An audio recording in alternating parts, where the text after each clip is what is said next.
Hi welcome back to my YouTube channel. ಎಲ್ಲರೂ ಹೆಂಗದಿರಿ? ಎಲ್ಲರೂ ಆರಾಮದಿರಲ್ಲ? ನಾನು ಆರಾಮದೀನಿ ನೋಡ್ರಿ. ಇವತ್ತಿನ ಲಾಗಿಗೆ ಸ್ವಾಗತ ಸುಸ್ವಾಗತ. ಇವತ್ತಿನ ಲಾಗ್ ಒಳಗೆ ನಾನು ನೋಟ್ಸ್ನ ಯಾವ ರೀತಿ ಮಾಡ್ತೀನಿ ಅಂತ ನಿಮ್ಗೆ ಶೇರ್ ಮಾಡ್ತೀನಿ. ಇವತ್ತು ನಾನು ತೊಗೊಂಡಿರುವಂತಹ ಟಾಪಿಕ್ಕು ರೀಪ್ರೊಡಕ್ಷನ್ ಇನ್ ಆರ್ಗ್ಯಾನಿಸಮು, ಅದರಲ್ಲಿ ಸೆಕ್ಸುವಲ್ ರೀಪ್ರೊಡಕ್ಷನ್ ಅಂತ. ನಾನು ಓಲ್ಡ್ ವಿಡಿಯೋದೊಳಗೆ, ನನ್ನ ಹಳೆ ವಿಡಿಯೋ ಯಾರೆಲ್ಲ ನೋಡಿರ್ತೀರಿ ಅವರಿಗೆಲ್ಲ ಗೊತ್ತಿರುತ್ತಾ, ನಾನು ಸೆಕ್ಸುವಲ್ ರೀಪ್ರೊಡಕ್ಷನ್ ಅಥವಾ ಸೆಕ್ಸುವಲ್ ರೀಪ್ರೊಡಕ್ಷನ್ ಬಗ್ಗೆ ನಾನು ಓದ್ತಿರ್ಬೇಕಾದ್ರೆ ನೋಟ್ಸ್ ಯಾವ ರೀತಿ ಮಾಡಿದ್ದೀನಿ ಅಂತ ಜಸ್ಟ್ ವಿಡಿಯೋ ಮಾಡಿದ್ದೆ. ಇವತ್ತು ಯಾವ ರೀತಿ ಮಾಡೋದು ಅಂತ ನಿಮ್ಗೆ ಹೇಳ್ಕೊಡ್ತೀನಿ ನಾನು. ಅಂದರೆ ಈಗಾಗಲಿಲ್ಲ ಅಂದರೂ ಮುಂಬರುವ ಪ್ರತಿಯೊಂದು ಎಕ್ಸಾಮಿಗೂ ಕೂಡ ನೀವು ಎಲಿಜಿಬಲ್ ಆಗ್ತೀರಿ ಈ ರೀತಿ ನೋಟ್ಸ್ನ ಮಾಡ್ಕೊಂಡಾಗ. ಈಗ ಇನ್ನೊಬ್ಬರು ಮಾಡಿರುವಂತಹ ನೋಟ್ಸನ್ನು ಎಷ್ಟು ದಿನ ಓದ್ತೀರಿ ನೀವು? ಭಾಳ ಅಂದರೆ ಎಕ್ಸಾಮ್ ಮುಗಿಸ್ತಾರೆ, ಆ ಎಕ್ಸಾಮ್ ಸಪೋಸ್ 1-2 ಮಾರ್ಕ್ಸ್ನಾಗ ಹೋಗ್ಬಿಡ್ತಪ್ಪ. ನೆಕ್ಸ್ಟ್ ಮತ್ತೆ ಅವರು ನಿಮ್ಮ ಜೊತೆ ಇದ್ದರೂ ಅವ್ರು ನೋಟ್ಸ್ ಇಸ್ಕೋತೀರಿ ನೀವು, ಅವ್ರು ಇರಲಿಲ್ಲ ಅಂದರೆ ಏನು? ಸೊ ಹಾಗಾಗಿ ನಿಮ್ಮ ಪ್ರಯತ್ನವೂ ನಿರಂತರ ಇರಲಿ, ಜೊತೆಗೆ ಬೇರೆದವ್ರದ್ದು ಸಪೋರ್ಟ್ ಇದ್ದಾಗ ಮಾತ್ರ ಏನನ್ನಾದರೂ ಸಾಧನೆ ಮಾಡ್ತೀರಿ. ನಾನು ಈ ರೀತಿ ಒಂದು ಬುಕ್ನ ಮಾಡಿಸ್ಕೊಂಡಿನಿ ಅಂತ ನಾನು ವಿಡಿಯೋದೊಳಗೆ ಹೇಳಿದ್ದೆ. A4 ಶೀಟ್ ಬಂಡಲ್ನ ತೊಗೊಂಡಾಗ ಆ ಬಂಡಲಲ್ಲಿ ಒಂದು 4 ಬುಕ್ಗಳನ್ನು ಮಾಡಿಸ್ಕೊಂಡಿದ್ದೆ ನಾನು. ಸೊ ನಾನು ಅಟ್ಲೀಸ್ಟ್ ಒಂದು 3-4 ಪೆನ್ನಾದರೂ ಯೂಸ್ ಮಾಡ್ತೀನಿ. ಜೊತೆಗೆ ಹೈಲೈಟರ್ ಕೂಡ ಯೂಸ್ ಮಾಡ್ತೀನಿ. ನಾನು ಪ್ರೆಸೆಂಟ್ ಹೈಲೈಟರ್ನ ಯೂಸ್ ಮಾಡತ್ತಿಲ್ಲ, ಜಸ್ಟ್ ನಿಮಗೆ ತೋರಿಸಾತೀನಿ. ಸೊ ಈ ರೀತಿ ಖಾಲಿ ಹಾಳಿ ನಾನು ಇವಾಗ ಸೆಲೆಕ್ಟ್ ಮಾಡಿರುವಂತಹ ಟಾಪಿಕ್ಕು ಸೆಕ್ಸುವಲ್ ರೀಪ್ರೊಡಕ್ಷನ್ ಅಂತ ಅಂದು. ಅದಕ್ಕೇನು ಮಾಡಬೇಕು? ಬಿಫೋರ್ ಅದನ್ನು ಬರೆಯೋಕ್ಕಿಂತ ಮೊದಲ ನಾವು ಒಂದು ಸಾರಿ ಇನ್ನೊಂದು ಸಾರಿ ಎಷ್ಟು ಸಾಧ್ಯ ಅಂಡರ್ಲೈನ್ಗಳನ್ನು ನಾನು ಎಷ್ಟು ಓದಬಲ್ಲೆ, ಎಲ್ಲಿವರೆಗೂ ಓದ್ತೀನಿ ಅನ್ನುವಂತಹ ಒಂದು ಮೈಂಡ್ಸೆಟ್ ನಾನು ಜಸ್ಟ್ ಕಾನ್ಸಂಟ್ರೇಟ್ 2 ಸಾರಿ ಸೆಕ್ಸುವಲ್ ರೀಪ್ರೊಡಕ್ಷನ್ ಅಂದರೆ ಅಲ್ಲಿ ಮ್ಯಾನ್ ಅಂತ ಕೊಟ್ಟಿಲ್ಲ, ಅಥವಾ ಒಟ್ಟು ಆರ್ಗ್ಯಾನಿಸಮ್ ಅಂತ ಕೊಟ್ಟರೆ. ಆರ್ಗ್ಯಾನಿಸಮ್ ಅಂತಂದರೆ ಸೆಕ್ಸುವಲಿ ರೀಪ್ರೊಡ್ಯೂಸ್ ಮಾಡುವಂತಹ ಆರ್ಗ್ಯಾನಿಸಮ್ಸು ಇನ್ಸೆಕ್ಟ್ಸ್ ಆಗಿರಬಹುದು ಅಥವಾ ಬರ್ಡ್ಸ್ ಆಗಿರಬಹುದು. ಸೊ ಪ್ರತಿಯೊಂದು ಆರ್ಗ್ಯಾನಿಸಮ್ ಅಂತ ತಗೊಂಡಾಗ ಅಂದರೆ ಏನು, ಫಸ್ಟು ಸೆಕ್ಸುವಲ್ ರೀಪ್ರೊಡಕ್ಷನ್ ಅಂದರೆ ಏನು ಅಂತ ತಿಳ್ಕೊಬೇಕು.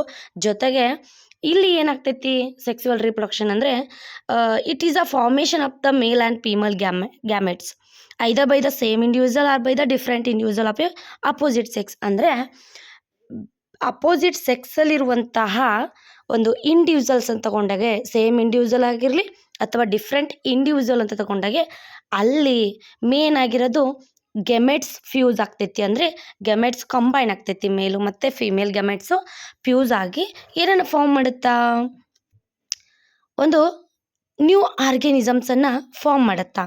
ಸೊ ಅದನ್ನು ನಾವು ಗೆಮೆಟ್ಸ್ ಫ್ಯೂಸ್ ಆದಮೇಲೆ ಇಲ್ಲಿ ಮೇಲು ಮತ್ತು ಫಿಮೇಲ್ ಗೆಮೆಟು ಕಂಬೈನ್ ಆಯಿತು, ಫ್ಯೂಸ್ ಆಯಿತು ಅಂತಂದರೆ ನೆಕ್ಸ್ಟ್ ಏನಾಗ್ತೈತಿ, automatic zygote formation. So zygote formation ಆಗ್ತೈತಿ. ಇಲ್ಲಿ ನಾವು ತಿಳ್ಕೊಳ್ಬೇಕಾಗಿರೋದಷ್ಟೇ, ಇದನ್ನು ಡಿಸ್ಕ್ರಿಪ್ಟಿವ್ ಬರಿಬೇಕು ಅಂತ ಕೊಟ್ಟಾಗ ಸೆಕ್ಸುವಲ್ ರೀಪ್ರೊಡಕ್ಷನ್ ಅಂದ್ರೇನು? Sexual reproduction involves the formation of male and female gametes either by the same individual or by the different individual of the opposite sex. ಮೇನು ಅಪೋಸಿಟ್ ಅನ್ನೋದನ್ನು ನೆನ್ಪಿಟ್ಕೋಬೇಕು. ಇಲ್ಲಿ ಹೌದು, ಮೇಲು ಮತ್ತು ಫಿಮೇಲು ಫ್ಯೂಸ್ ಆಯಿತು. Next what? So next there is a formation of the zygote. ನಾವು ಕನ್ನಡದಲ್ಲಿ ಏನಂತ ಹೇಳ್ತೀವಿ, ಗಂಡು ಮತ್ತು ಹೆಣ್ಣು ಲಿಂಗಾಣುಗಳು ಏನಾಗ್ತಾವು, ಸೇರಿಕೊಂಡು ಒಂದು ಹೊಸ ಒಂದು ಜೀವಿಯನ್ನು ಉತ್ಪತ್ತಿ ಮಾಡುತ್ತಾ ಅಂತ ಹೇಳ್ತೀವಿ. ಇಲ್ಲಿ ಗಂಡು ಮತ್ತು ಹೆಣ್ಣು ಎರಡೂ ಜೀವಿ ಸೇರಿದ್ಮೇಲೆ ಹೊಸ ಒಂದು ವಸ್ತು ಅಥವಾ ಹೊಸ ಒಂದು ನ್ಯೂ ಆರ್ಗ್ಯಾನಿಸಮ್ಸ್ ಅಂತ ಹೆಂಗೆ ಕರಿತೀವಲ್ಲ, ಆ ಒಂದು ಆರ್ಗ್ಯಾನಿಸಮ್ ಜೀವಿ ಬರಬೇಕಾದ್ರೆ ಸಡನ್ನಾಗಿ ಬರಲ್ಲ. ಅದು ಒಂದು ಏನಾಗ್ತೈತಿ, ಯುಗ್ಮಜ ಭ್ರೂಣ ಆಗಿ ಬೆಳಿತೈತಿ. ಸೊ ಇಲ್ಲಿ ನಾವು ಯುಗ್ಮಜ ಅಂದರೆ ಏನು ತಿಳ್ಕೊಬೇಕು, ಭ್ರೂಣ ಅಂದರೆ ತಿಳ್ಕೊಬೇಕು. ಭ್ರೂಣ ಇಟ್ಸ್ ನಥಿಂಗ್ ಬಟ್ ಎರಡು ಒಂದೇ. ಜೈಗೋಟ್ ಹೆಂಗೆ ಫಾರ್ಮೇಷನ್ ಆಗುತ್ತಾ, ಜೈಗೋಟ್ ಫಾರ್ಮೇಷನ್ ಆಗಬೇಕಂದ್ರೆ ಮೇನ್ ಏನು ಬೇಕು, ಇದನ್ನು ತಿಳ್ಕೊಬೇಕು. ನೆಕ್ಸ್ಟ್ ಇಲ್ಲಿ ನಾವು ಯಾವಾಗ ಮೇಲು ಮತ್ತು ಫೀಮೇಲ್ ಗೆಮೆಟನ್ನು ಕಂಬೈನ್ ಮಾಡ್ತೀವಿ, ಫ್ಯೂಸ್ ಮಾಡ್ತೀವಿ, ಅದರ ರಿಸಲ್ಟ್ ಏನು ಬರ್ತೈತಿ, ಏನು ಬರುತ್ತಾ ಅಂತಂದರೆ the fusion of the male and female gamete in sexual reproduction results in the offsprings. ಸಡನ್ನಾಗಿ ನ್ಯೂ ಆರ್ಗ್ಯಾನಿಸಮ್ ಆಫ್ ಸ್ಪ್ರಿಂಗ್ಸ್ ಬರ್ತಾವು, ಅಂದರೆ ಮರಿ ಜೀವಿಗಳು ಬರ್ತಾವು. ಇಲ್ಲಿ ಮರಿ ಜೀವಿಗಳು ಆ್ಯಸ್ ಇಟ್ ಈಸ್ ಪೇರೆಂಟ್ಸನ್ನೇ ಹೋಗ್ತಿರಲ್ಲ, that are not identical to their parents. ಅಂದರೆ ಅವು ಯಾವಾಗ್ಲೂ ತಮ್ಮ ತಂದೆ ಅಥವಾ ತಾಯಿ ಅಂತಲೇ ಸೇಮ್ ಎಕ್ಸಾಕ್ಟ್ ಕಾಪಿ ಇರಲ್ಲ, ಬಟ್ ಏನು ಮಾಡಿರ್ತಾವಲ್ಲಿ ಕ್ಯಾರೆಕ್ಟರಿಸ್ಟಿಕ್ಸನ್ನು ಕ್ಯಾರಿ ಮಾಡಿರ್ತಾವು ಅಂತ ತಿಳ್ಕೊಬಹುದು. ಇಲ್ಲಿ ಆಪ್ಷನ್ ವೈಸು ನೀವು ಥಿಂಕ್ ಮಾಡಿದಾಗ ಇದೆಲ್ಲ ಬೇಕಾ ಅನಿಸುತ್ತಲ್ಲ, ಓಕೆ ಇದು ಬೇಡ. ಬಟ್ ನೀವು ಡಿಸ್ಕ್ರಿಪ್ಟಿವ್ ಬರಿಬೇಕಾದ್ರೆ ಪ್ರತಿಯೊಂದು ಏನು ಕೇಳ್ತಾರಲ್ಲ ಡೈರೆಕ್ಟಾಗೆ ಕೇಳ್ತಾರ, ಅಲ್ಲಿ ಡೈರೆಕ್ಟಾಗಿ ಆನ್ಸರ್ನ ಬರಿಬೇಕಾವು ನೀವು. ಇಲ್ಲಿ ಏನು ತಡವರ್ಸಂಗಿಲ್ಲ. ಈಗ 1 ಮಾರ್ಕ್ಸಿನ ಏನಾರ ಕ್ವಶನ್ ಕೇಳಿದ್ರೆ ಡೈರೆಕ್ಟ್ 1 ಮಾರ್ಕ್ಸಿನ ಮಾತ್ರ ಬರಿಬೇಕು ನೀವು, ಈ ರೀತಿ ಇರ್ತಾ. ಸೊ ಇಲ್ಲಿ ಐಡೆಂಟಿಕಲ್ ಇರಲ್ಲ. ಇಲ್ಲಿ ನಾನು ಏನೇ ಹೇಳ್ತೀನಿಲ್ಲ ಪಾಯಿಂಟು, ನಾವು ಓದ್ತಿರ್ಬೇಕಾದ್ರೆ ನಮಗೆ ಪಾಯಿಂಟ್ಸ್ ಗೊತ್ತಾಗ್ತೈತಿ. ಸೆಕ್ಸುವಲ್ ರೀಪ್ರೊಡಕ್ಷನ್ ಅಂದರೆ the fusion of the male and female gametes. Fusion of the male and female gametes it's forms the zygote. Zygote form ಆದಮೇಲೆ ಏನಾಗ್ತೈತಿ, ಆಟೋಮೆಟಿಕಲಿ ನ್ಯೂ ಆಫ್ ಸ್ಪ್ರಿಂಗ್ಸ್ ಬರ್ತಾ. The new offsprings which are coming by the fusion of the gametes, both gametes ಅಂತ ಬಂದಾಗ ಇಲ್ಲಿ ಗಂಡು ಮತ್ತು ಹೆಣ್ಣು ಲಿಂಗಾಣುಗಳು ಎರಡು ಕೂಡಿಕೊಂಡಾಗ ಬರುವಂತಹ ಮರಿಜೀವಿ ಸೇಮ್ ಇರಲ್ಲ, ಐಡೆಂಟಿಕಲ್ ಆಗಿರಲ್ಲ, ಡಿಫ್ರೆಂಟ್ ಆಗಿರುತ್ತಾ. ಇದು ಕೇಳಬಹುದು, ಯಾಕೆ ಡಿಫ್ರೆಂಟ್ ಆಗಿರಬಹುದು, ಅಥವಾ ಈ ಒಂದು ತಂದೆ ಮತ್ತು ತಾಯಿಯ ಸೇಮ್ ಕ್ಯಾರೆಕ್ಟರಿಸ್ಟಿಕ್ಸ್ ಇದ್ದರೂ ಕೂಡ ಯಾಕೆ ತಂದೆಯನ್ನೇ ಹೋಲಿಲ್ಲ ತಾಯಿಯನ್ನೇ ಹೋಲಿಲ್ಲ ಅಂತ ಈ ರೀತಿ ಕ್ವಶನ್ ಕೇಳಿದಾಗ ಹೇಳ್ಬೋದು ನೀವು. ಯಾಕಂದರೆ ಇದು ಸ್ವಲ್ಪ ಕಾಂಪ್ಲೆಕ್ಸ್ ಪ್ರೋಸೆಸ್ ಐತಿ ಮತ್ತು ಸ್ಲೋ ಪ್ರೋಸೆಸ್ ಐತಿ. ಇಲ್ಲಿ ಗ್ಯಾಮೆಟ್ಸ್ ಏನಾಗ್ತೈತಿ ಅಂತಂದರೆ ಜಸ್ಟು ಜೈಗೋಟನ್ನು ಫಾರ್ಮ್ ಮಾಡ್ತೈತಿ. ಬಟ್ ಅದರ ಕೆಲಸ ಜೈಗೋಟು ಕೆಲಸ ತಂದೆ ತಾಯಿಯಲ್ಲಿರುವಂತಹ ಗುಣಗಳನ್ನು ತರೋದಲ್ಲ. ಹಂಗಿತ್ತಂದ್ರೆ ಅದನ್ನು ಯಾರು ತರ್ತಾರ? ಎಸ್, ಇದು ಯಾವುದು ಅಂತಂದರೆ ಕ್ರೋಮೋಸೋಮ್ಸ್. ನೀವೆಲ್ಲರೂ ಕೇಳಿದ್ರಂಗೆ ವರ್ಣತಂತುಗಳಂತ ಕೇಳಿರ್ತೀರಿ. ಸೊ ಇಲ್ಲಿ ಓದ್ತಿರ್ಬೇಕಾದ್ರೆ ಸ್ವಲ್ಪ ಅದ್ರ ಬಗ್ಗೆ ಥಿಂಕ್ ಮಾಡಿಬಿಡ್ರಿ. ಅದನ್ನು ಬರ್ಕೊಳ್ಳೋದು ಬೇಡ, ಜಸ್ಟ್ ವರ್ಣತಂತುಗಳ ಬಗ್ಗೆ ಥಿಂಕ್ ಮಾಡಿರಿ. ಇನ್ನು next, the phase between the growth and the maturity in their life. ಅಂದರೆ ಒಂದು ಆರ್ಗ್ಯಾನಿಸಮ್ ತೊಗೊಂಡಾಗ ಪ್ರತಿಯೊಂದು ಆರ್ಗ್ಯಾನಿಸಮು ಒಂದು ಸರ್ಟೆನ್ ಸ್ಟೇಜಲ್ಲಿ ಏನು ಮಾಡ್ತಾವು, ಗ್ರೋತ್ ಮತ್ತು ಮ್ಯಾಚುರಿಟಿಯನ್ನು ಹೊಂದುತ್ತವು. ಇವುಗಳನ್ನ ಏನಂತ ಕರಿತೀವಿ ನಾವು?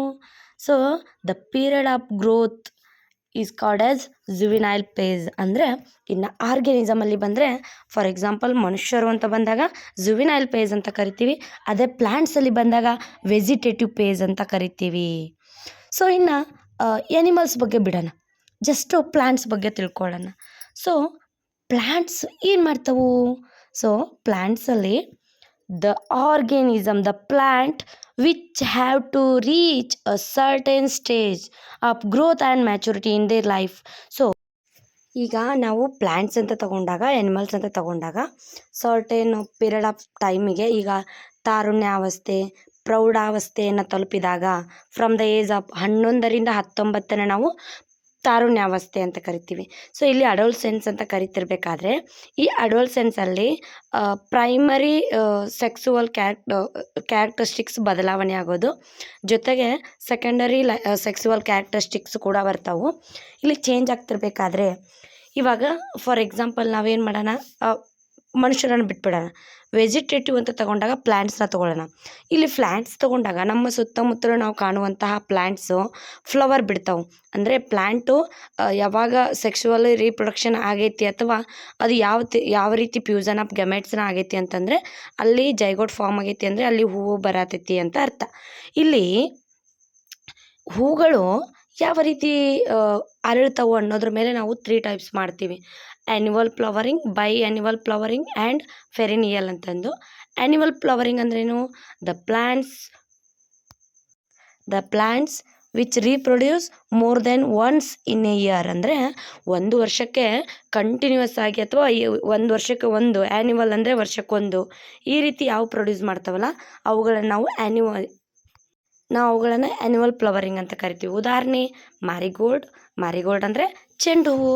ನೆಕ್ಸ್ಟು ಸನ್ಫ್ಲವರ್, ಸೂರ್ಯಕಾಂತಿ ಹೂವು, ಜೊತೆಗೆ ವೀಟ್, ಗೋಧಿ ಕೂಡ ನಾವು ಆ್ಯನ್ಯುವಲ್ ಫ್ಲವರಿಂಗ್ ಅಂತ ಕರಿತೀವಿ. ಇನ್ನು ಎರಡನೇದು ಬಂದು ಬೈ ಆ್ಯನ್ಯುವಲ್ ಅಂದ್ರೇನು? ಹೆಸರಿನೊಳಗೆ ಐತಿ. ಬೈ ಅಂದರೆ 2, ಆ್ಯನ್ಯುವಲ್ ಅಂದರೆ ಇಯರು. 1 ವರ್ಷಕ್ಕೆ 2 ಸರಿ ಹೂ ಬಿಡುವಂತಹ ಪ್ಲ್ಯಾಂಟ್ಸ್ಗಳಿರ್ತಾವೆ. ಅಂದರೆ ಪ್ಲ್ಯಾಂಟ್ಸ್ಗಳು ತಮ್ಮಲ್ಲಿನೇ ಸೆಲ್ಫ್ ಪಾಲಿನೇಷನ್ ಆಗಿ ಜೊತೆಗೆ ವರ್ಷಕ್ಕೆ 2 ಸಾರಿ ಫ್ಲವರ್ಸನ್ನು ಬಿಡ್ತಾವೆ. ಸೊ ಅವುಗಳನ್ನು ನಾವು ಬೈ ಆ್ಯನ್ಯುವಲ್ಸ್ ಅಂತ ಕರಿತೀವಿ. The plants which reproduce the flowers in more than twice ಅಥವಾ ಮೋರ್ ದೆನ್ ಒನ್ಸ್ ಅಂತ ಅನ್ಬೋದು. ಓನ್ಲಿ 1 ಟೈಮ್ ಅಂತಂದರೆ ಆ್ಯನ್ಯುವಲ್ಲು, ಮೋರ್ ದೆನ್ ಒನ್ಸ್ ಅಂತಂದರೆ ಬೈ ಆ್ಯನ್ಯುವಲ್. ಫಾರ್ ಎಕ್ಸಾಂಪಲ್ ನಾನು ಒಂದಿಷ್ಟು ಇದರಲ್ಲಿ ಕೊಟ್ಟಿಲ್ಲ, ಬಟ್ ನಾನೊಂದಿಷ್ಟು ನೋಟ್ಸ್ನ ಬರ್ಕೊಂಡಿದ್ದೆ. ಅದರಲ್ಲಿ ಫಾಕ್ಸ್ಕ್ಲೋ, ನೆಕ್ಸ್ಟು ಹಾಲಿ ಹಾಕ್.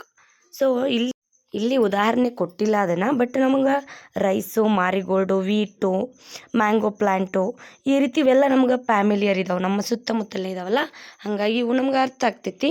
ಬಟ್ ಬೈ ಆ್ಯನಿಮಲ್ ಅಂತ ತೊಗೊಂಡಾಗ ಸ್ವಲ್ಪ ದೂರ ಸ್ವಲ್ಪ ಇದಾಗ್ತೈತಿ. ಇನ್ನು ಪೆರಿನಿಯಲ್ ಅಂತಂದರೆ ಏನು? ಸೊ ಪೆರಿನಿಯಲ್ ಪ್ಲ್ಯಾಂಟ್ಸ್ ಅಂದರೆ ಹೋಲ್ ಟೈಮು ಅವು ಯಾವಾಗ ಅಡೋಲ್ಸನ್ಸ್ ಸ್ಟೇಜನ್ನು ಪಡ್ಕೊಳ್ತಾವು, ಅಂದರೆ ಈ ಝೂವಿನಲ್ ಫೇಸು ಅಥವಾ ವೆಜಿಟೇಟಿವ್ ಫೇಸನ್ನು ಪಡ್ಕೊಳ್ತಾವು, ಆ ಸಮಯದಿಂದ ಹಿಡ್ಕೊಂಡು ಅಂದರೆ ಪೂರ ಲಾಂಗ್ ಟೈಮ್, ಇಡೀ ಒಂದು ತಮ್ಮ ಲೈಫ್ ಟೈಮಲ್ಲಿ ಕೇವಲ ಒಂದೇ ಸಾರಿ ಫ್ಲವರನ್ನು ಬಿಡೋದು. ಫಾರ್ ಎಕ್ಸಾಂಪಲ್ಲು ರೋಸ್ಮೆರಿ ಅದಕ್ಕೆ ಉದಾಹರಣೆ. ಪೆರಿನಿಯಲ್ ಅಂದರೆ ರೋಸ್ಮೆರಿ ಬರ್ತೈತಿ, ಓನ್ಲಿ ಒನ್ಸ್ ಇಡೀ ಲೈಫಲ್ಲಿ ಒಂದೇ ಸಾರಿ ಮಾತ್ರ ಫ್ಲವರ್ಸನ್ನು ಬಿಡೋದು. ಇವುಗಳಿಗೆ ನಾವು ಪೆರಿನಿಯಲ್ ಅಂತ ಕರಿತೀವಿ. ರೋಸ್ಮೆರಿ ವಾಟರ್ ಬರ್ತೈತಿ. ನೆಕ್ಸ್ಟು ಪೆಪ್ಪರ್ಸ್, ನಾವೇನು ಈ ಪೆಪ್ಪರ್ಸ್ ಪ್ರೊಡ್ಯೂಸ್ ಮಾಡ್ತೀವಲ್ಲ ಅದು ಪೆಪ್ಪರ್ಸದು ಫ್ಲವರ್, ಪೆಪ್ಪರ್ಸ್ ಅಲ್ಲ, peppers flower, blueberries flowers, next bamboo. So ಇನ್ನೊಂದು ನಮ್ಮ ಟೆಕ್ಸ್ಟ್ ಬುಕ್ಕಲ್ಲಿ ಕೊಟ್ಟಿರೋದು ನೀಲಕುರಂಜಿ ಅಂತಂದು, ಸ್ಟ್ರೋಬಿಲ್ಯಾಂಥಿಸ್ ಕುಂತಿಯಾನ ಅಂತ ಇದ್ರ ಸೈಂಟಿಫಿಕ್ ನೇಮು. ನೀಲಕುರಂಜಿ ಕೂಡ 12 ವರ್ಷದಲ್ಲಿ ಒಂದು ಸಾರಿ, 12 ವರ್ಷಕ್ಕೆ ಒಂದು ಸಾರಿ ಏನಾಗ್ತೈತಿ ಅದು ಅರಳ್ತೈತಿ ಅಂತ ಅಂದು ಅರ್ಥ. ಸೊ ಇದು ಫ್ಲವರ್ ಬಂದು ಸೆಪ್ಟೆಂಬರು ಇಂದ ಅಕ್ಟೋಬರಲ್ಲಿ 2006ರಲ್ಲಿ ಕಂಡು ಬಂದಿತ್ತು, ವಾಪಸ್ ಮತ್ತೆ ಇವಾಗಿಲ್ಲ. ಸೊ ಇದು ಒಂದು ಸ್ವಲ್ಪ ಕಾನ್ಸಂಟ್ರೇಟ್ ಮಾಡಿರಿ, ಯಾಕಂದರೆ ಉದಾಹರಣೆ ಅವ್ರು ಕೊಟ್ಟಿದ್ದಾರೆ ನೀಲಕುರಂಜಿ ಅಂತಂದು ಕನ್ನಡದಲ್ಲಿ. ಇದಕ್ಕೆ ನಾವು ಸೈಂಟಿಫಿಕ್ಕಾಗಿ ಸ್ಟ್ರೋಬಿಲ್ಯಾಂಥಸ್ ಕುಂತಿಯಾನ ಅಂತ ಕೂಡ ಕರಿತೀವಿ. ಇದು ಫ್ಲವರು 12 ವರ್ಷದಲ್ಲಾಗಿತ್ತು, 2006ರಲ್ಲಿ ಆಗಿತ್ತು, ವಾಪಸ್ ಮತ್ತೆ ಎಲ್ಲೂ ಮೆನ್ಷನ್ ಮಾಡಿಲ್ಲ. 2006ರಿಂದ 12 ಅಂದರೆ ಇವಾಗ ಆಗಿರ್ಬೋದು ರೀಸೆಂಟಾಗಿ. ಸೊ ಇನ್ನು ಇಲ್ಲಿ ಬಿಡೋಣ, ಇನ್ನು ಬರ್ಡ್ಸಿಗೆ ಬರೋಣ. ಇಲ್ಲಿ ಪ್ಲ್ಯಾಂಟ್ಸ್ ಆಯಿತು, ಪ್ಲ್ಯಾಂಟ್ಸಲ್ಲಿ ಫ್ಲವರ್ ಬಿಡುವಂತಹ ಪ್ಲ್ಯಾಂಟ್ಸ್ ಇದಾವೆ, ಫ್ಲವರ್ ಬಿಡದೇ ಇರುವಂತಹ ಪ್ಲ್ಯಾಂಟ್ಸ್ ಕೂಡ ಕಾಣ್ತೀವಿ ನಾವು. ಸೊ ಇನ್ನು ಬರ್ಡ್ಸಿಗೆ ಬರೋಣ. ಆಲ್ಮೋಸ್ಟು ಟೆಕ್ಸ್ಟ್ ಬುಕ್ಕಲ್ಲಿ ಏನು ಕೊಡ್ತಾರಲ್ಲ ಅಷ್ಟು ಸ್ವಲ್ಪ ತಲೆ ಕೆಡಿಸ್ಕೊಂಡ್ರೆ ಸಾಕು ಅಂತ ನನಗನ್ಸುತ್ತಾ. ಆಲ್ಮೋಸ್ಟ್ ಏನು ಟೆಕ್ಸ್ಟ್ ಬುಕ್ಕನ್ನು ಬಿಟ್ಟು ಏನು ಕೇಳಲ್ಲ ಅಂತ ನನಗೆ. ಇನ್ನು ಪ್ಲ್ಯಾಂಟ್ಸಿಗೆ ಬಿಟ್ಟು ಇನ್ನು ಎನಿಮಲ್ಸಿಗೆ ಬರೋಣ. ಎನಿಮಲ್ಸಲ್ಲಿ ಫಾರ್ ಎಕ್ಸಾಂಪಲ್ ಬರ್ಡ್ಸ್ನ ತೊಗೊಳ್ಳೋಣ. ಬರ್ಡ್ಸ್ ನೋಡ್ರಿ, ಅವು ಕೂಡ ಮೇಲು ಮತ್ತು ಫೀಮೇಲು ಗೆಮೆಟ್ಸು ಫ್ಯೂಸ್ ಆಗ್ತೈತಿ, ಅಲ್ಲಿ ಜೈಗೋಟು ಫಾರ್ಮ್ ಆಗ್ತೈತಿ. ಆದರೆ ಅಲ್ಲಿ ಏನಾಗ್ತೈತಿ ಅಂದ್ರೆ ಒಂದಿಷ್ಟು ಬರ್ಡ್ಸು ಎಗ್ ಅಂದರೆ ಏನು ತತ್ತಿ ಇಡ್ತಿರ್ತಾವೆ. So egg laying throughout the year, ಅಂದರೆ ಒಂದೊಂದು ಪಕ್ಷಿಗಳು ಏನು ಮಾಡ್ತಾವೆ ಅಂದ್ರೆ ಇಡೀ ವರ್ಷಾನ್ ಪೂರ್ತಿ ತತ್ತಿ ಇಡ್ತಾವೆ. ಇನ್ನೊಂದು ಬರ್ಡ್ಸು ಓನ್ಲಿ ಒನ್ಸ್ ಇನ್ನೇ ಇಯರ್ ಅಂತ ಇಡ್ತಾವೆ. ಸೊ ಅವುಗಳಿಗೆ ನಾವೇನಂತ ಕರಿತೀವಿ ಅನ್ನೋದನ್ನು ನೋಡೋಣ. ಸೊ ಇಲ್ಲಿ ಮ್ಯಾಮಲ್ಸ್ ತೊಗೊಳ್ಳೋಣ. ಮ್ಯಾಮಲ್ಸ್ ಅಂತಂದರೆ ಕೌಸ್, ಶೀಪ್, ರ್ಯಾಟ್ಸ್, ಡಾಗ್, ಟೈಗರ್. ಇಲ್ಲಿ ಈ ಪ್ರತಿಯೊಂದು ಮ್ಯಾಮಲ್ಸಲ್ಲಿ ಏನಾಗ್ತೈತಿ ಅಂದರೆ ರೀಪ್ರೊಡಕ್ಷನ್ ಟೈಮಲ್ಲಿ ಸಮ್ ಸೈಕ್ಲಿಕಲ್ ಚೇಂಜಸ್ ಆಗ್ತೈತಿ ಇಡೀ ಬಾಡಿ ಒಳಗೆ. ಅವುಗಳನ್ನು ನಾವೇನಂತ ಕರಿತೀವಿ ಅಂದ್ರೆ ಓಸ್ಟ್ರಿಯಸ್ ಸೈಕಲ್ ಅಂತ ಕರಿತೀವಿ. ಇವು ಓಸ್ಟ್ರಿಯಸ್ ಸೈಕಲ್ಲು ಎಲ್ಲಿ ಕಂಡು ಬರುತ್ತೆ ಅಂದ್ರೆ ಮ್ಯಾಮಲ್ಸಲ್ಲಿ. ಇನ್ನು ಪ್ರಿಮೇಟರ್ಸ್ ಬರೋಣ. ಅಂದರೆ ಪ್ರಿಮೇಟ್ಸ್ ಅಂದರೆ ನಾವು ವುಮೆನ್ಸು, ಮಂಕಿ, ಏಪ್ಸ್ ಅಂದರೆ ಬಾಲವಿಲ್ಲದ ಕೋತಿ ಅಂತ ಕರಿತೀವಲ್ಲ ಅದು ಮಂಕಿ, ವುಮೆನ್ಸ್. ಇಲ್ಲಿ ತೊಗೊಂಡಾಗ ನಾವು ಅಬ್ಸರ್ವ್ ಮಾಡೋದು ಮೆನ್ಸ್ಟ್ರುವಸ್ ಸೈಕಲ್. ಅಂದರೆ ಬರ್ಡ್ಸಲ್ಲಿ ಒಂದು ರೀಪ್ರೊಡಕ್ಷನ್ನಿಗೆ ಆ ಒಂದು ಆರ್ಗ್ಯಾನಿಸಮು ರೆಡಿ ಇದೆ ಅಂತ ಗುರುತಿಸ್ಕೊಳ್ಬೇಕು ಅಂತಂದರೆ ಒಂದು ಸರ್ಟೆನು ಪೇಜ್ ಸ್ಟಾರ್ಟ್ ಆಗ್ತೈತೆ, ಅಂದರೆ ಆ್ಯಡೋಲ್ಸೆನ್ಸ್ ಅಂತ. ಈ ಆ್ಯಡೋಲ್ಸೆನ್ಸಲ್ಲಿ ಏನೇನು ಕಂಡು ಬರುತ್ತೆ ಅಂದರೆ ಬರ್ಡ್ಸಲ್ಲಿ ಓಸ್ಟ್ರಸ್ ಸೈಕಲ್ ಅಂದರೆ ಇನ್ನು ಮೆನ್ನು ಅಥವಾ ಏಪು ಅಂತ ಕರೆದಾಗ ಅಲ್ಲಿ ಮೆನ್ಸ್ಟ್ರುವಲ್ ಸೈಕಲ್ ಸ್ಟಾರ್ಟ್ ಆಗ್ತೈತಿ. ಫ್ರಮ್ ದ ಏಜ್ ಆಫ್ 11ರಿಂದ 19 ಪ್ರೌಢಾವಸ್ಥೆ, ತಾರುಣ್ಯಾವಸ್ಥೆ ಅಂತ ಏನು ಕರಿತೀವಲ್ಲ, ಇಲ್ಲಿ ಪ್ಯೂಬರಿಟಿ ಅಂತ ಮ್ಯಾಚೂರ್ ಆಗ್ತೈತಿ. ಸೊ ಇಲ್ಲಿ ಪ್ಯೂಬರಿಟಿ ಅಂತಂದು ಬಂದಾಗ ಇಲ್ಲಿ ನಮ್ಮಲ್ಲಿ ಆಲ್ಮೋಸ್ಟು ಮೆನ್ಸ್ಟ್ರುವಲ್ ಸೈಕಲನ್ನು ನಾವು ಕಾಣ್ತೀವಿ. ಇನ್ನು ಆಫ್ಟರ್ ಮೆನ್ಸ್ಟ್ರುವಲ್ ಸೈಕಲ್ ಒಂದು ಆರ್ಗ್ಯಾನಿಸಮ್ ಏನು give birth to young ones, ಅಂದರೆ she is capable to giving young ones ಅಂತ ಅನ್ಬೋದು ನಾವು. ಅಂದರೆ ಯಾವುದೇ ಒಂದು ಆರ್ಗ್ಯಾನಿಸಮು ಮೆನ್ಸ್ಟ್ರುವಲ್ ಸೈಕಲ್ ಸ್ಟಾರ್ಟ್ ಆಯಿತು ಅಂದಾಗ ಮಾತ್ರ ಅವರು ಕೆಪಬಲ್ ಇದ್ದಾರಾ ಇನ್ನೊಂದು ಜೀವಿಗೆ ಜನ್ಮ ಕೊಡಲಿಕ್ಕೆ ಅಂತ ತಿಳ್ಕೊಳ್ತೀವಿ. ಹಾಗೆ ಪಕ್ಷಿಗಳಲ್ಲಿ ಓಸ್ಟ್ರಸ್ ಸೈಕಲ್ ಸ್ಟಾರ್ಟ್ ಆಯಿತು ಅಂದರೆ they are capable to reproduce their own organisms ಅಂತ ಅನ್ಬಹುದು. ಇಲ್ಲಿ ಕೊಟ್ಟಿರೋದು ಏನನ್ನು ಮೆನ್ಷನ್ ಮಾಡಿದ್ದಾರೆ ಅದನ್ನು ಮಾತ್ರ ನೀವು ತಿಳ್ಕೊಂಡ್ರೆ ಸಾಕು. ಇಲ್ಲಿ ಪರ್ಟಿಕ್ಯುಲರ್ ಆಗಿ ಮ್ಯಾನ್ ಅಥವಾ ಫ್ಲವರ್ಸ್ ಅಂತ ಕೊಟ್ಟಿಲ್ಲ. ಟೋಟಲಿ ಅಂದ್ರೇನು ಸಮ್ ಜನ್ರಲ್ ಕ್ಲಾಸಿಫಿಕೇಷನ್, ಜನ್ರಲ್ ಆಗಿ ಏನೇನು ಚೇಂಜಸ್ ಆಗ್ತಾವಲ್ಲ ಅವುಗಳನ್ನು ಮಾತ್ರ ಅವ್ರು ಕೊಟ್ಟಿದ್ದಾರೆ. ಸೊ ಅವರು ಜನ್ರಲ್ ಆಗಿ ಏನೇನು ಚೇಂಜಸ್ ಆಗ್ತಾವೋ ಅವನ್ನ ಮಾತ್ರ ಕೊಟ್ಟಿದ್ದಾರೆ. ಜನರಲ್ ಕ್ಯಾರೆಕ್ಟರಿಸ್ಟಿಕ್ಸ್ ಏನೇನು ಚೇಂಜ್ ಆಗ್ತಾವಲ್ಲ ಅದನ್ನು ಮಾತ್ರ ಕೊಟ್ಟಿದ್ದಾರೆ. ಜಸ್ಟ್ ಏನೇನು ಚೇಂಜಸ್ ಆಗ್ಬೋದು ಬರ್ಡ್ಸ್ ತೊಗೊಂಡಾಗ, ಪ್ಲ್ಯಾಂಟ್ಸ್ ತೊಗೊಂಡಾಗ ಅಥವಾ ಆ್ಯನಿಮಲ್ಸ್ ತೊಗೊಂಡಾಗ ಅಂತ ಗೊತ್ತಿದ್ರೆ ಸಾಕು. ಸೊ ಇದರಲ್ಲಿ ಕೂಡ ಏನಾಗ್ತಾವೆ ಅಂತಂದರೆ 2 ಥರದ ಆರ್ಗ್ಯಾನಿಸಮ್ಸನ್ನು ಕಾಣ್ತೀವಿ ನಾವು. ಒಂದು ಸೀಸ್ನಲ್ ಬ್ರೀಡರ್ಸು, ಇನ್ನೊಂದು ಕಂಟಿನ್ಯೂಯಸ್ ಬ್ರೀಡರ್ಸ್ ಅಂತ. ಸೀಸ್ನಲ್ ಬ್ರೀಡರ್ಸ್ ಅಂತಂದರೆ ಯಾವ ಆರ್ಗ್ಯಾನಿಸಮು ಸೀಸನಲ್ಲಿ ಮಾತ್ರ ಈ ಒಂದು ಮೆನ್ಸ್ಟ್ರುವಲ್ ಅಥವಾ ಓಯಿಸ್ಟ್ರಸ್ ಸೈಕಲನ್ನು ಏನೋ ಆಪ್ಟೇನ್ ಮಾಡ್ಕೋಬೇಕು, ಅಥವಾ ಯಾವ ಒಂದು ಆರ್ಗ್ಯಾನಿಸಮ್ಸು ನ್ಯೂ ಆಫ್ಸ್ಪ್ರಿಂಗ್ಸನ್ನು ಏನು ಈ ಮರಿಜೀವಿಗಳಿಗೆ ಜನ್ಮ ನೀಡ್ತಾವಲ್ಲ ಆ ಸೀಸನ್ ವೈಸ್ ನೀಡಿದರೆ ಅವುಗಳನ್ನ ಸೀಸನಲ್ ಬ್ರೀಡರ್ಸ್ ಅಂತ ಕರಿತೀವಿ. ಇನ್ನು ಕಂಟಿನ್ಯೂಯಸ್ ಬ್ರೀಡರ್ಸ್ ಅಂತ ಅಂದರೆ ಥ್ರೂಔಟ್ ದ ಲೈಫ್ ಕಂಟಿನ್ಯೂಸ್ ಆಗಿ ಸೀಸನ್ ಇಲ್ಲದೇ ಥ್ರೂಔಟ್ ದ ಲೈಫ್ ಕೂಡ ಏನು ಮಾಡ್ಬೋದು ಆರ್ಗ್ಯಾನಿಸಮ್ಸು ರೀಪ್ರೊಡ್ಯೂಸ್ ಮಾಡ್ಬೋದು. ಸೊ ಇವತ್ತಿನ ನೋಟ್ಸ್ ಇಷ್ಟ ಆಗಿತ್ತು. ಎಷ್ಟು ಕೆಪಾಸಿಟಿ ಐತಿ ಅಷ್ಟನ್ನು ಮಾತ್ರ ನೀವು ಬರ್ಕೊಂಡ್ರೆ ಸಾಕು. ಎಲ್ಲನೂ ಓದಬೇಕು ಅಂತ ಏನಿಲ್ಲ, ಅಥವಾ ಎಲ್ಲನೂ ಒಂದೇ ದಿನ ಮುಗಿಸ್ಬೇಕು ಅಂತ ಏನಿಲ್ಲ. ಟೈಮ್ ಜಾಸ್ತಿ ಇತ್ತು ಅಂದರೆ ಈ ಥರ ಮಾಡಿರಿ, ಟೈಮ್ ಇಲ್ಲ ಅಂದರೆ ಡೈಲಿ ಅಟ್ಲೀಸ್ಟ್ 2 ಪಾಠ ಓದ್ರಿ. ಇಲ್ಲ ನಿಮಗೆ ನೋಟ್ಸ್ ಮಾಡೋಕ್ಕೆ ಆಗಲ್ಲ ಅಂತಂದರೆ ಎಟ್ಲೀಸ್ಟ್ ಇವಾಗ ಬರೆದಿದ್ದೀನಲ್ಲ ಇವೆಲ್ಲ ನೋಟ್ಸ್ನು ಎದರಲ್ಲಿದ್ದಾವೆ ಅಂದರೆ ಈ ಟೆಕ್ಸ್ಟ್ ಬುಕ್ಕಲ್ಲೇ ಇದ್ದಾವೆ. ನೀವೇನು ಮಾಡಬೇಕು, ಹೈಲೈಟರ್ ಅಂತ ಸ್ಕೆಚ್ ಸಿಗುತ್ತಾ, ಈ ಹೈಲೈಟರ್ನ ತಗೊಂಡು ಜಸ್ಟ್ ಹೈಲೈಟ್ ಮಾಡ್ಕೊಂಡು ಬಿಡ್ರಿ. ಇಲ್ಲಿ ಬರೆಯೋದು ಟೈಮು ಸೇವ್ ಆಗ್ತೈತಿ, ಜೊತೆಗೆ ಒಂದು ಪಾಠ ಮುಂದೆ ಹೋಗ್ಬೋದು. ನಾನು ಯಾಕೆ ಬರಿತಿದ್ದೀನಿ ಅಂತಂದರೆ ಓದೋದು ವಾಪಸ್ ಆಗಲಿಲ್ಲ ಅಂದರೆ ಅಟ್ಲೀಸ್ಟ್ ಬರೆದಿರೋದು ನೆನಪಿರುತ್ತಾ ಅನ್ನೋ ಒಂದು ರೀಸನಿಗೋಸ್ಕರ ನಾನು ಈ ರೀತಿಯ ಟ್ರಿಕ್ಸ್ಗಳನ್ನು ಫಾಲೋ ಮಾಡ್ತೀನಿ. ಸೊ ಇನ್ನು ನೆಕ್ಸ್ಟು ಕಂಟಿನ್ಯೂಸ್ ಆಗಿ ಫರ್ಟಿಲೈಸೇಷನ್ ಅಂದ್ರೇನು, ಅಥವಾ ಪ್ರೀ ಫರ್ಟಿಲೈಸೇಷನ್ ಅಂತ ಅಂದ್ರೇನು, ಪೋಸ್ಟ್ ಫರ್ಟಿಲೈಸೇಷನ್ ಅಂದ್ರೇನು ನೆಕ್ಸ್ಟ್ ನೋಟ್ಸಲ್ಲಿ ಮಾಡ್ತೀನಿ. ಸೊ ಇದರ ಒಂದು ಟೋಟಲ್ ಒಂದು ಥಿಯರಿ ಹೇಳ್ಬೇಕಂದ್ರೆ fusion of male and female gametes ಆಗ್ತೈತಿ, ಗ್ಯಾಮೆಟ್ ಫಾರ್ಮೇಷನ್ ಆಗ್ತೈತಿ.